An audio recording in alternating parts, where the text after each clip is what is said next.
lindas cidades do mundo.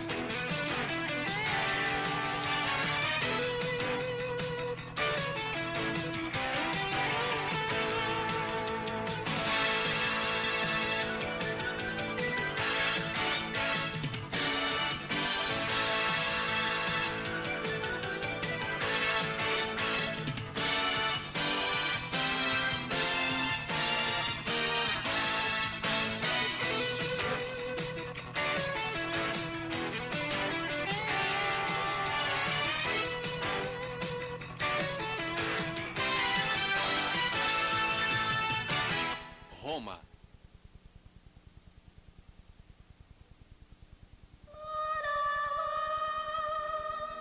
Roma. Versão brasileira Mega Som.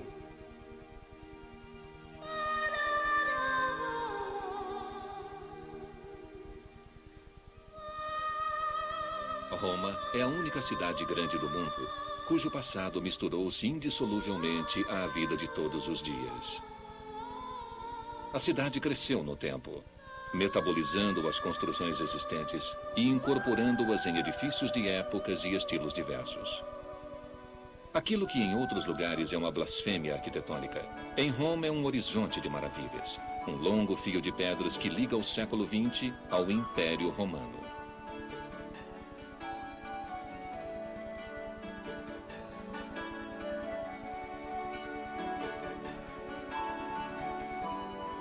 Talvez a explicação mais plausível para essa inatacável continuidade resida justamente nas dimensões monumentais dos edifícios antigos, colossais e respeitados demais para que possam ser demolidos completamente. E assim, Roma oferece a mais completa das viagens, aquela da volta no tempo. Se a mente estiver aberta e os olhos forem ágeis, até a procura de produtos hortenses e a parada no bar podem desdobrar-se em passeios entre fontes barrocas e colunas de templos antigos. O Coliseu é o símbolo mais conhecido e mais imponente da antiga monumentabilidade. Com o Fórum Romano adjacente e os fóruns imperiais, o grande anfiteatro atesta o poder mundial, que na época concentrava-se em Roma. No foro desenvolvia-se a vida civil e religiosa da Roma antiga. Aí estavam sediados o governo e a magistratura do Estado. No Capitólio ficavam de vigia os deuses protetores da cidade, e a eles eram erguidos templos e estátuas, ao passo que no Palatino eram construídos e estratificavam-se os palácios dos imperadores. Com o Império, muitas funções do Fórum Romano passaram para os grandiosos fóruns que os imperadores mandaram construir. O Foro Trajano, um dos maiores, consistia de uma praça cercada por um templo, uma basílica para a administração da justiça, a coluna trajana e os monumentais mercados em semicírculo.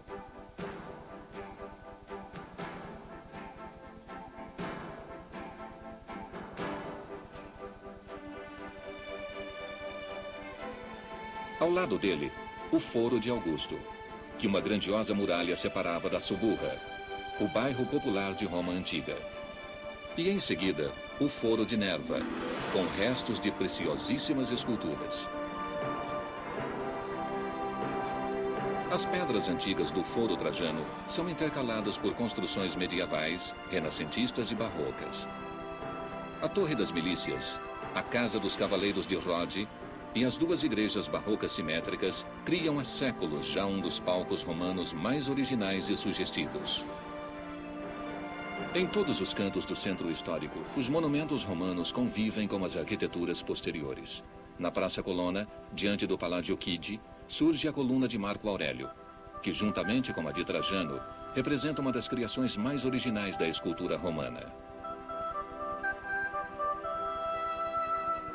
E os restos gigantescos do Mausoléu de Augusto, construção circular que foi o sepulcro do imperador, constituem uma presença familiar nas proximidades do Tevere e formam um contraste violento com o paralelepípedo que protege o altar da paz de Augusto.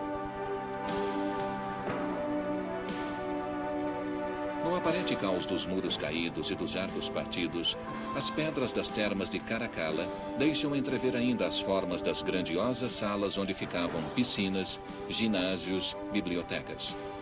Calcula-se que as termas de Caracalla pudessem hospedar comodamente 1.600 banhistas de cada vez, um número altíssimo até mesmo para os tempos modernos.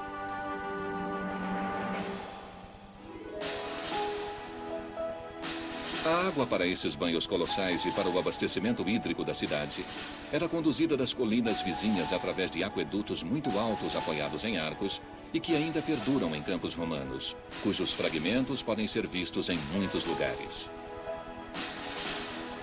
No século III d.C., o imperador Aureliano mandou construir uma cinta de muros para defender a cidade dos ataques dos bárbaros. Esses muros, ainda em grande parte existentes, apresentam portas monumentais. A Porta São Sebastião assinala o início da antiga Via Ápia, a rainha das ruas, que era assim chamada porque ligava Roma com a Grécia através do porto de Brindisi.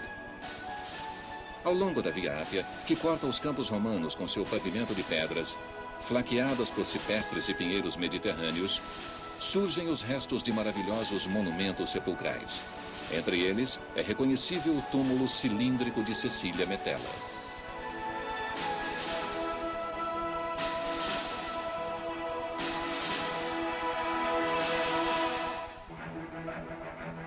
Jamais afastadas de Roma, encontram-se as catacumbas de São Calixto e de São Sebastião, antigos cemitérios e lugares de culto dos cristãos dos primeiros séculos.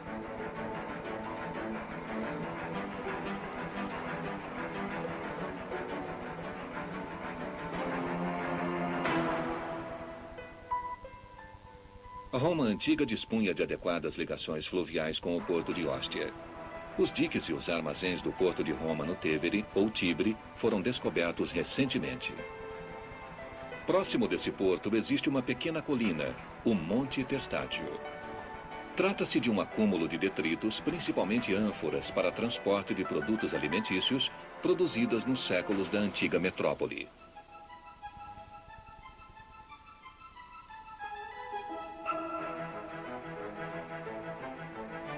Um outro monumental mausoléu imperial, o de Adriano, foi transformado pelos papas, primeiro em fortaleza e depois em palácio. Castelo Sant'Angelo, como passou a ser chamado, hospedou em 1527 o Papa Clemente VII, durante a pilhagem e o incêndio de Roma por parte da soldadesca de Carlos V. Este foi, talvez, o momento mais traumático da longa história de Roma, golpeada no auge de seu esplendor, não por bárbaros incultos, mas por tropas cristãs enfurecidas.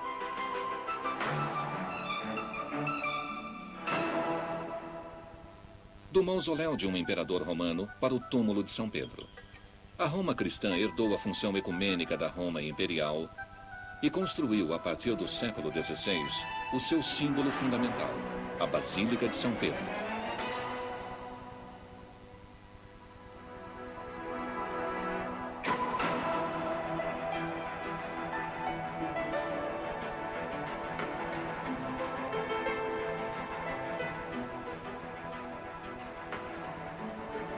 A Igreja Católica, que naquele período enfrentava o ataque do mundo protestante à sua ortodoxia, impôs um modelo universal de arquitetura, à qual devia corresponder a ideia do grande rebanho cristão reunido sob a guarda de um pastor único. A cúpula de São Pedro, protetora e dominadora, evoca o conceito da Mãe Igreja, da qual partem em todas as direções milhares de sinais barrocos das bênçãos de papas e santos.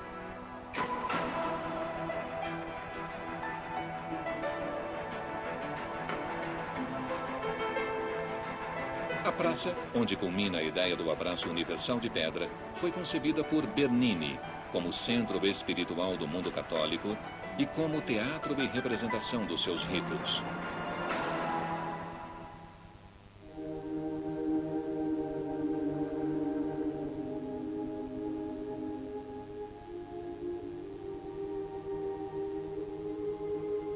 São Pedro, a maior e mais esplendorosa igreja do mundo, possui também em seu interior um número incrível de obras de arte.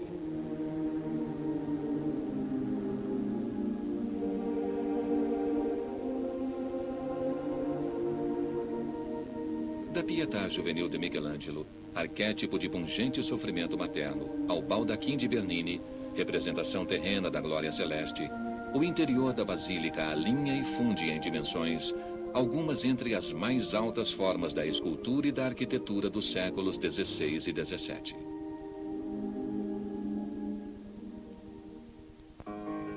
Atrás da cúpula de São Pedro, estendem-se os jardins e os palácios do Vaticano, o menor país do mundo, sobre o qual o Papa é que tem jurisdição.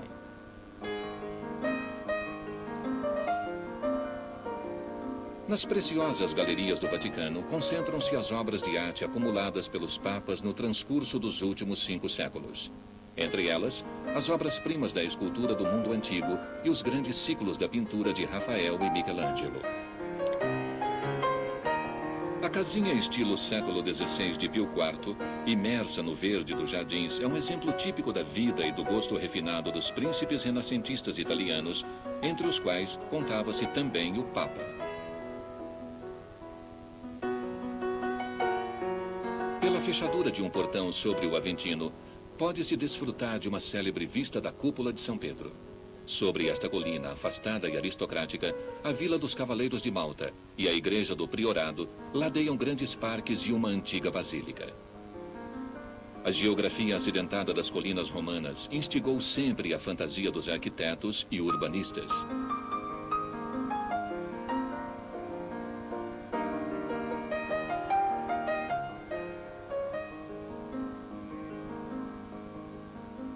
O interior de Santa Maria do Priorado é um ambiente setecentista faustoso, no qual o Piranesi desenhou algumas das suas mais fantasiosas criações.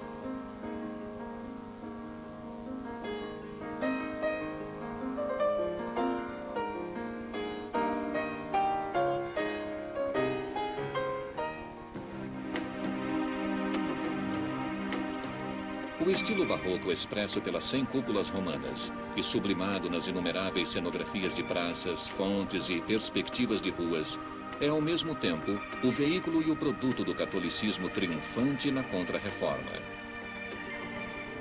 A cultura humanista dos príncipes da Igreja e o gênio dos artistas concorreram do século XVI ao século XVIII para fazer de Roma a cidade modelo para a urbanística daqueles séculos.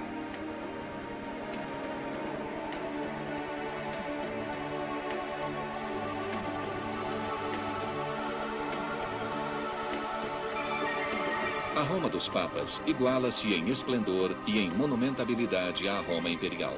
Suas basílicas são testemunhas perfeitas do poder da Igreja Católica e da sua capacidade de propagar sua mensagem de fé também através da arte, da teatralidade, da música e de cerimônias pomposas.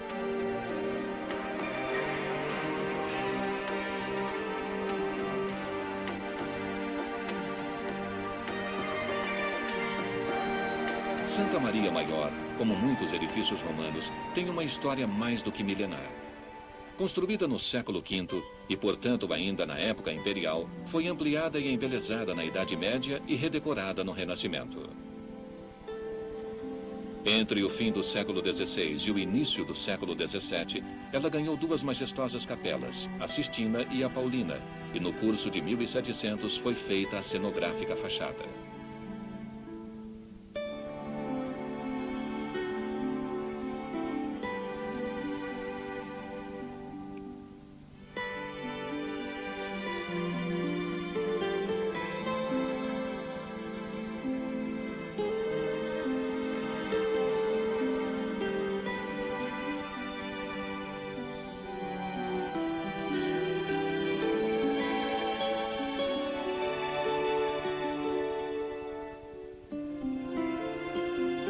O teto com cavidades cheias de ornatos apresenta a particularidade de haver sido dourado nos fins do século XV, com o primeiro ouro chegado da América, enquanto que o mosaico de ábside remonta ao fim do século XIII.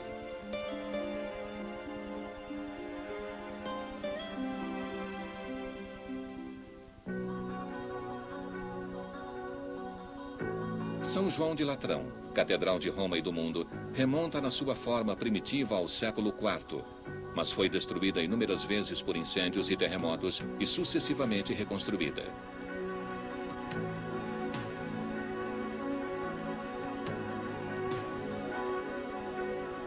A fachada setecentista rivaliza com a de São Pedro, na grandiosidade das colunas e na suntuosidade das estátuas.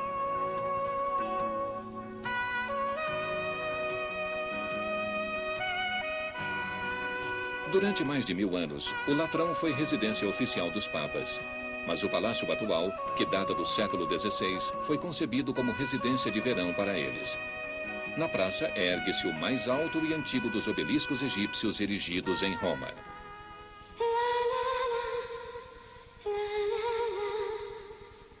O claustro de São João, que data do século XIII, é um dos mais ricos e mais delicadamente adornados da Itália. As colunazinhas têm formas variadas e os capitéis são sempre diferentes.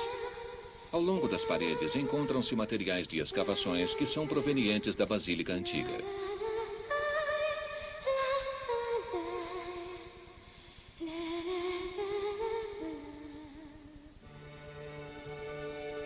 No interior, o transepto, ou parte lateral curta da Basílica, é particularmente suntuoso. Foi decorado pelos maiores artistas maneiristas do fim de 1500 e início de 1600. A presença mais inacreditável é o grande órgão, colocado justamente sobre o ingresso lateral. Na ábside, refeita no século XIX, está colocado um grande mosaico medieval, com o Salvador circundado por anjos e a cruz posta sobre a Jerusalém celeste. E ao redor de tudo, os vários símbolos da iconografia cristã.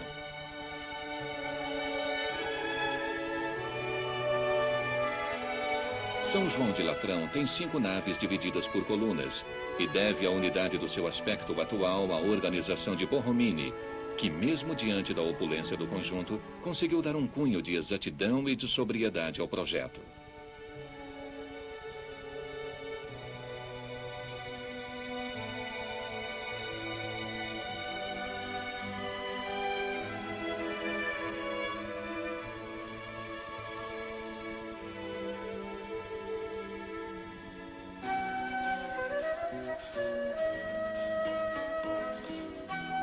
Uma característica de Roma é a transformação dentro da continuidade.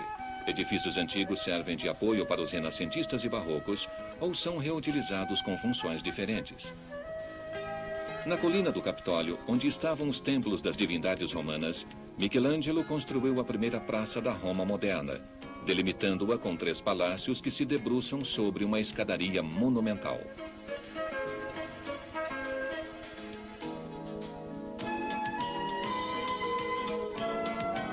O antigo panteão, dedicado a todos os deuses, é considerado o monumento mais importante da arquitetura romana pelas dimensões, pelas proporções e pela presença de uma das maiores cúpulas da antiguidade. Hoje, transformado em igreja, é o pano de fundo ilustre de um pitoresco bairro de pracinhas e fontes, casas coloridas e palácios severos. O gueto hebraico é o lugar onde se torna mais evidente a mistura de monumentos romanos e de habitações modernas.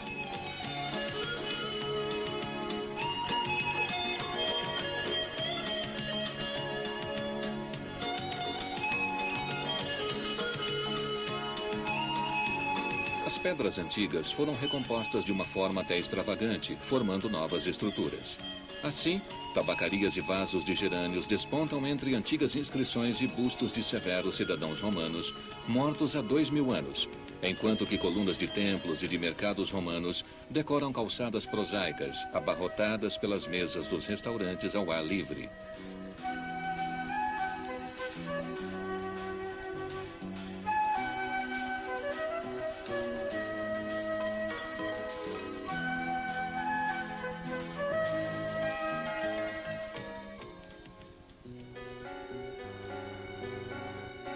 E logo atrás da rua Pórtico d'Otávia, plebeia e nobre ao mesmo tempo, uma modesta pracinha esconde a refinada fonte das tartarugas.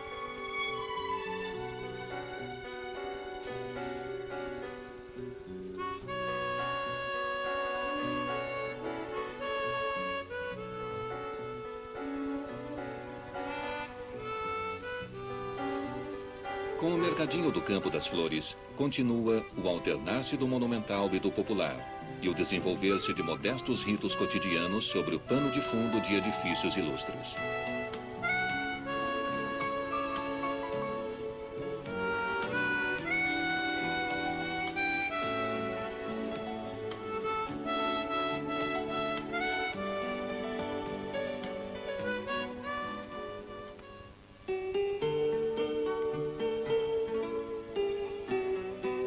abundância de água na Cidade Eterna tornou possível, desde a antiguidade, a construção de fontes grandiosas.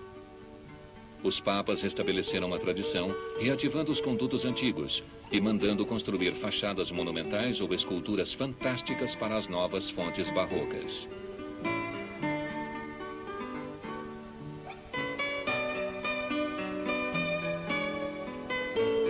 A fonte de Trevi é talvez a mais célebre de todas, pelo efeito ágil de todos aqueles cavalos, daquelas figuras de deuses, das rochas, árvores e arcos, entre os quais a água esguicha e escorre, sobre o fundo teatral da fachada de um palácio.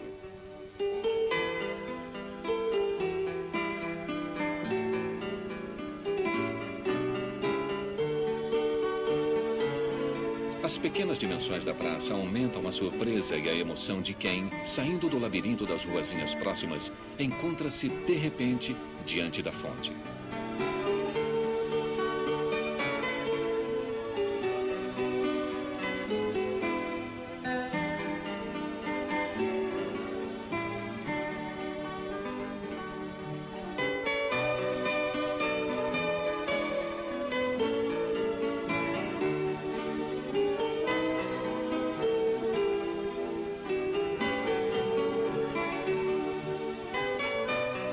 O estilo barroco que caracteriza a Roma dos Papas é também a expressão das grandiosas transformações urbanísticas da cidade. Vê-se que estão em jogo dois conceitos, a cenografia e a alternância de espaços cheios e vazios, isto é, de ruas e palácios com largos e praças. A escadaria setecentesca da Trinità dei Monti liga a igreja construída no alto da colina com a Praça de Espanha, a qual se alarga aos seus pés e depois se alonga pelo estreito canal da Rua Condotti. Além de ser uma cenografia grandiosa, a escadaria representa o arranjo agradável e funcional de uma articulação urbana difícil.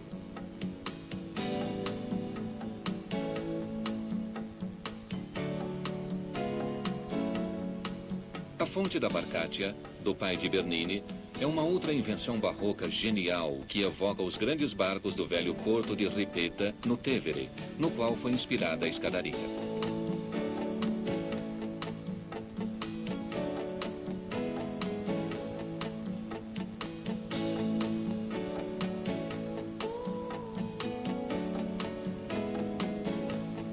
Na primavera, a escadaria é toda ornamentada com as azaleias das estufas municipais e, no verão, torna-se o palco de sugestivos desfiles da alta moda.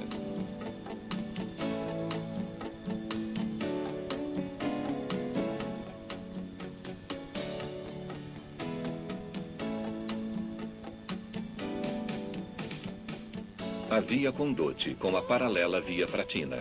As duas abrem-se sobre a Praça de Espanha. É o caminho tradicional para o passeio e as compras elegantes.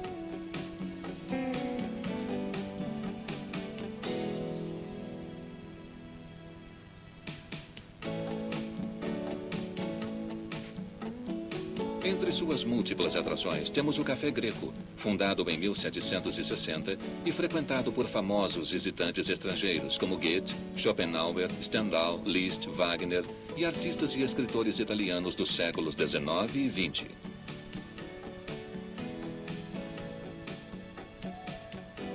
Nessas ruas, encontram-se em uma atmosfera de controlada elegância as lojas de roupas e de joias, que enfeitam as mais célebres ruas de compras no mundo, da Rua Montaigne, em Paris, à Quinta Avenida, em Nova York, e à milanesíssima Rua Monte Napoleone.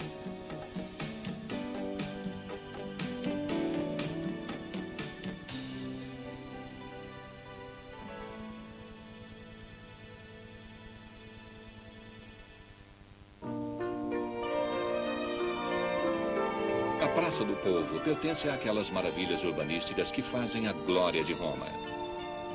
A praça, apoiada à colina do Pincio, é o ponto de chegada de três ruas retilíneas, dispostas em forma de tridente, que a unem respectivamente à Praça de Espanha, à Praça Veneza e ao Tevere. Giuseppe Valadier desenhou a praça no início do século XIX, colocando no centro um obelisco egípcio proveniente de Heliópolis e projetando a série de terraços e ladeiras que a unem ao Pincio.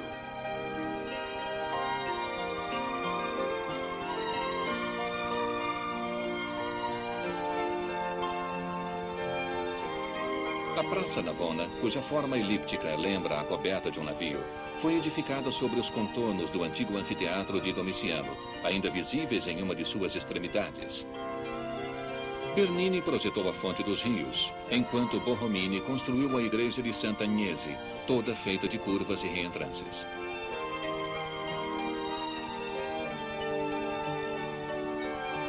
A Praça Navona, assim delimitada com perfeição, dá a impressão de uma festa ininterrupta.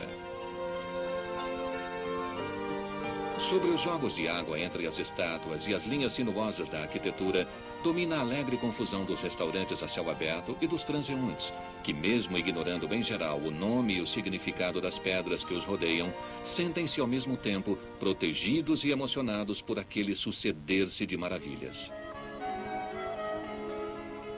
As fontes são uma constante da cidade e são encontradas tanto nos cantos mais escondidos como nos pontos mais panorâmicos. Do alto do Gianicolo, a Fonte Paula domina monumentalmente Roma.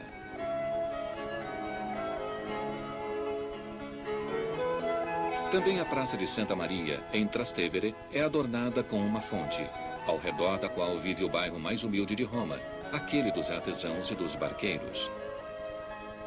Hoje, nos becos escuros e nas pracinhas festivas do Trastevere, o caráter popular é, em parte, diluído pela presença de comércio sofisticado e pela multidão de turistas.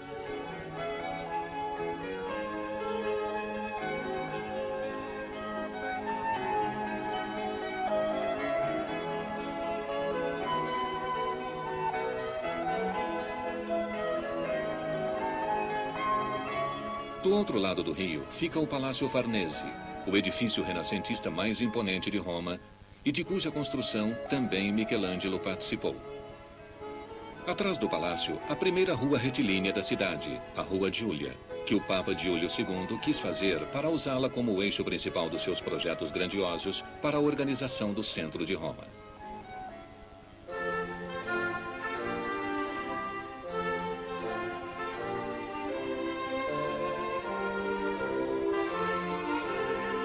A partir do Renascimento, as famílias nobres romanas e as outras dinastias da península rivalizaram na construção de palácios residenciais suntuosos no centro de Roma.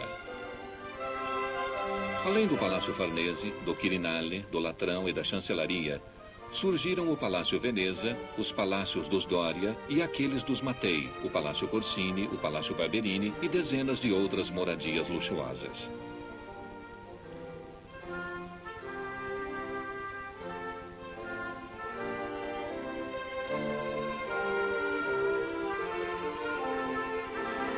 Alguns desses palácios, como o Colonna, guardam importantes coleções particulares de obras de arte.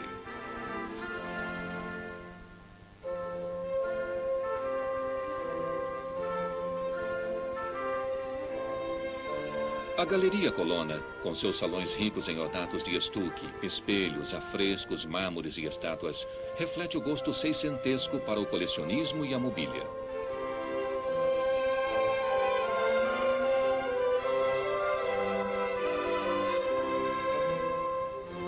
Os quadros de Rubens, Tintoretto, Tiziano, Veronese, Guido Reni, Guercino, Bronzino recobrem totalmente as paredes dos salões.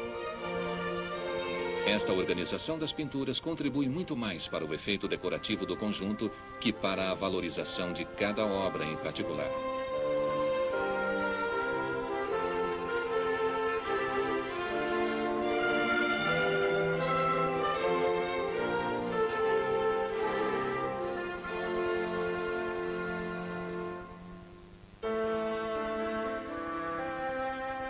No século XVII, começou também a construção de vilas suburbanas com parques majestosos.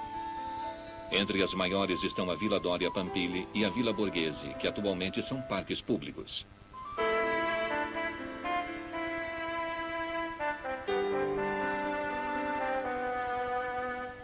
A Vila Borghese foi criada pelo cardeal Spion Borghese, grande mecenas e colecionador de obras de arte.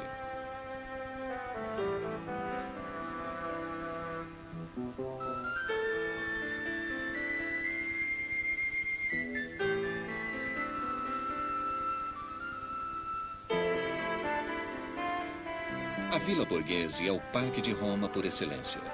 os seus altíssimos pinheiros mediterrâneos inspiraram poetas, pintores e músicos.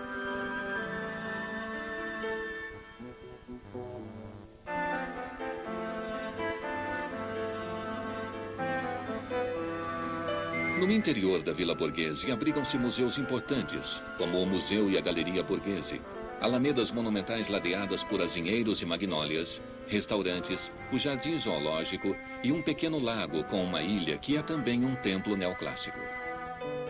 Ali existe também o lugar para se andar a cavalo e o grande espaço da Praça de Siena, em forma de estádio para os concursos hípicos e as paradas. Entre o fim do século passado e as primeiras décadas do século XX, Roma teve um grandioso desenvolvimento urbanístico, mas infelizmente extremamente desequilibrado. De vez em quando, descobrem-se realizações originais e espetaculares, como a Praça Esedra, como a sua Fonte das Náiades, o Palácio da Justiça, o Altar da Pátria e o bairro Copedê, perto da Rua Nomentana. Neste último, a fantasia desenfreada dos projetistas acumulou delírios de pedra, que, piscando o olho para os séculos passados, tornam-se na realidade imitações irônicas e reelaborações de monumentos célebres.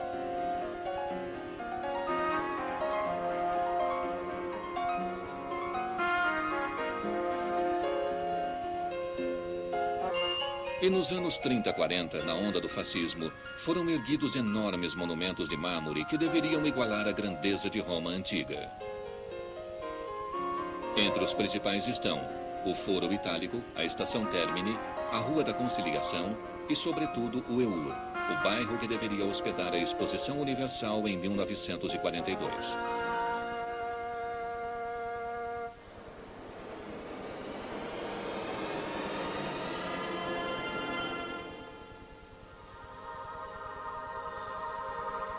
O símbolo mais grandioso do EUR é o Palácio da Civilização do Trabalho, suspenso no nada, com seus arcos e as suas esculturas imersos em uma atmosfera metafísica.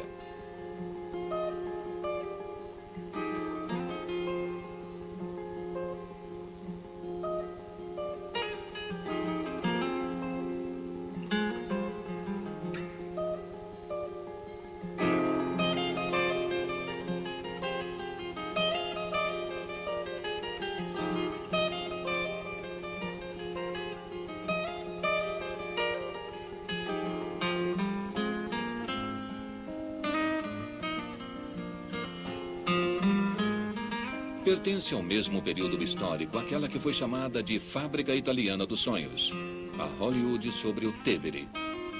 Cinecittà, um dos maiores e mais completos estabelecimentos cinematográficos do mundo.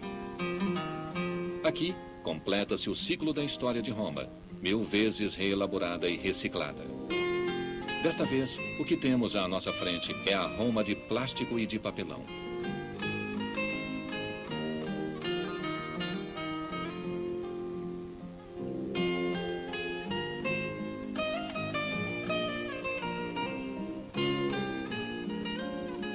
No entanto, também essa Roma conseguiu tornar-se um mito, como aquela dos Césares, aquela dos papas e aquela do povinho simples que fica observando, imutável e irônico, o passado, os sonhos dos outros.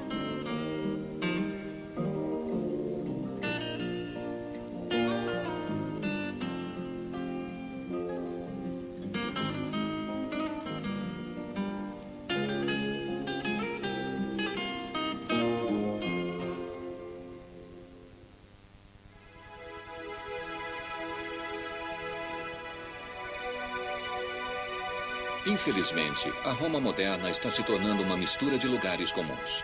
O loiro Tevere não é mais loiro, mas é até passavelmente poluído.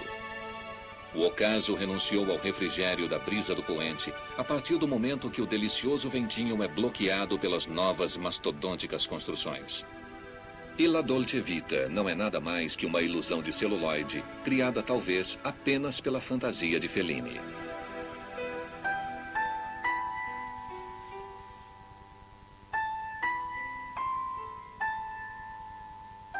Entretanto, até mesmo no meio de uma crise de nostalgia pelo passado, percebemos que o encanto de Roma continua sempre presente. justamente nessa sua inimitável mistura de séculos e de funções, sob os olhos pacatos e vigilantes dos gatos e das pessoas.